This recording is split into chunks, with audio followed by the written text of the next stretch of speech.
Assalamualaikum warahmatullahi wabarakatuh. Perkenalkan, nama saya Cindy Rahmawati, BP 2010 71 2010 Fakultas Ilmu Budaya Universitas Andalas. Baiklah, di sini saya akan mereview buku yang berjudul Nasionalisme dan Revolusi Indonesia. Mereview buku Nasionalisme dan Revolusi Indonesia, Zamzam Mahmud Fuad. Judul buku Nasionalisme dan Revolusi, penulis George MC Turnan Kahin, penerbit Komunitas Bambu.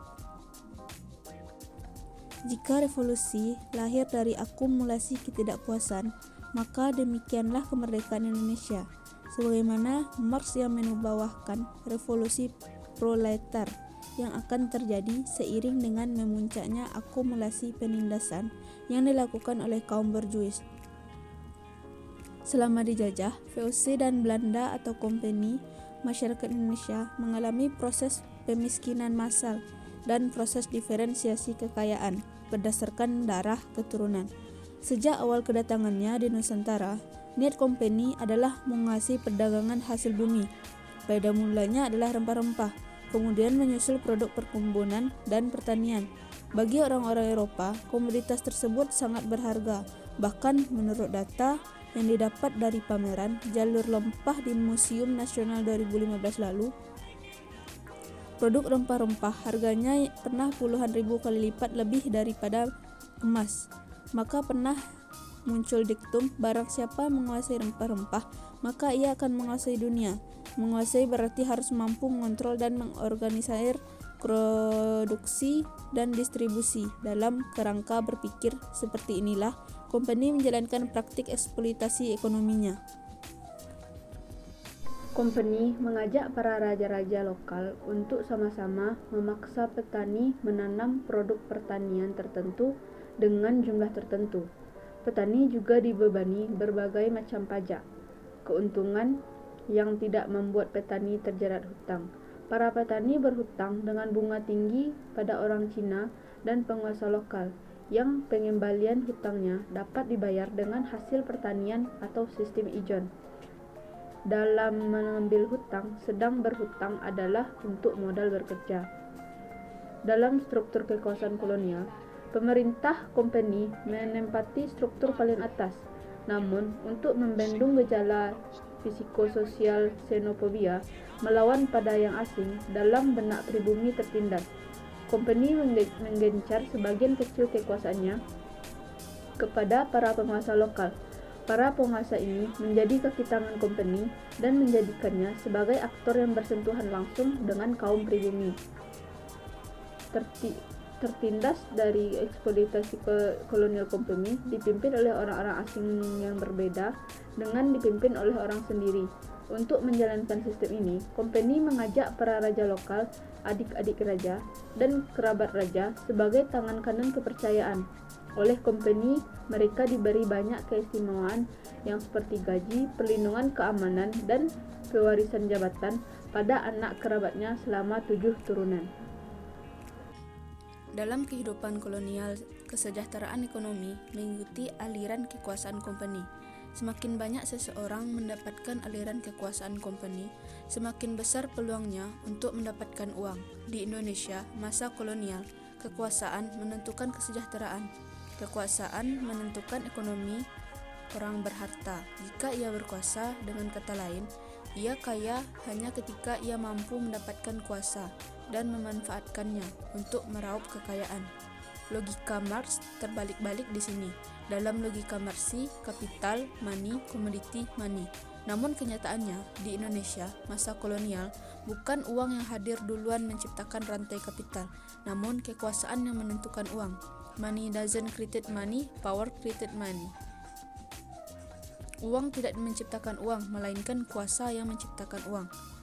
Karena logika Marx tentang kapital tidak berlaku, dengan kata lain, kapitalisme atau sekaligus budaya kapitalisme tentu saja juga tidak berlaku di Indonesia masa kolonial. Dibanding dengan seluruh total rakyat bumi, hanya sedikit saja dari mereka yang mendapatkan eceran kuasa dari Kompeni. Sehingga kemiskinan ketidaksejahteraan muncul di mana-mana. Mereka sulit bangkit secara ekonomi karena akses menuju kekuasaan sangat sedikit, dan itu pun sudah diisi oleh para adik dan kerabat raja-raja. dan keturunan-keturunan mereka. Mereka beruntung akhirnya mampu menjadi buruh serabutan yang miskin 7 turunan, karena yang penghasilannya tidak mampu dijadikan komoditas untuk menghasilkan uang atau kapitalisme tidak berlaku di sini. Dan juga karena mereka sudah terjerat hutang berbunga tinggi, maka bunganya logika kapitalisme yang berlaku di sini, melainkan logika substansi, yaitu money for food, money for survive, uang untuk makan, makan untuk hidup.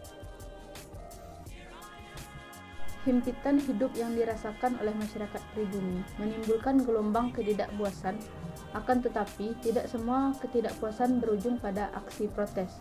Belanda menggunakan orang pribumi untuk meredam konflik.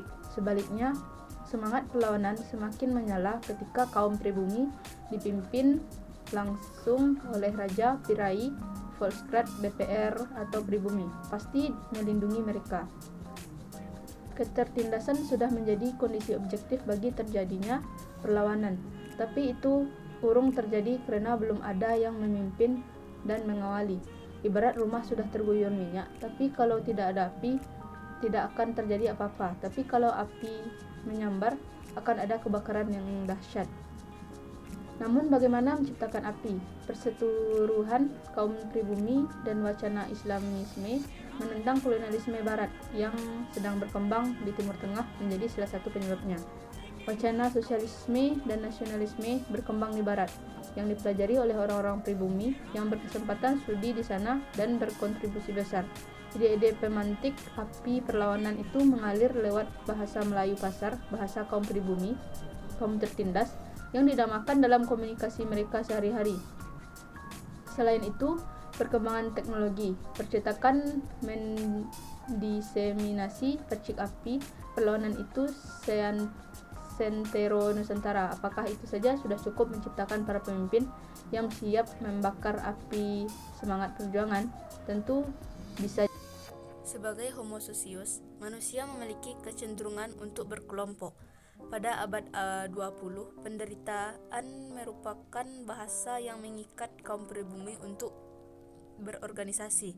Dalam kelompok-kelompok itulah kaum pribumi menceritakan penderitaannya, dan siapa pula yang tahan untuk dengan derita itu, maka mereka berusaha pula untuk memahami apa penderitaan itu, mengapa penderitaan itu ada, bagaimana mengatasinya. Tepat disinilah ideologi dibutuhkan, sebab ideologi memuat pernyataan tentang apa yang harus dipermasalahkan, mengapa permasalahan itu bisa muncul, bagaimana mengatasi permasalahan itu. Sepanjang abad 20, ada 3 ideologi yang bisa dipilih: Islamisme, sosialis komunis, dan nasionalisme. Namun kenyataannya jarang sekali ada organisasi dan para aktivisnya setia pada satu kutub ekstrim. Itulah hasil review buku yang bisa saya jelaskan. Terlebih terkurang saya mohon maaf. Saya sudahi dengan Assalamualaikum warahmatullahi wabarakatuh.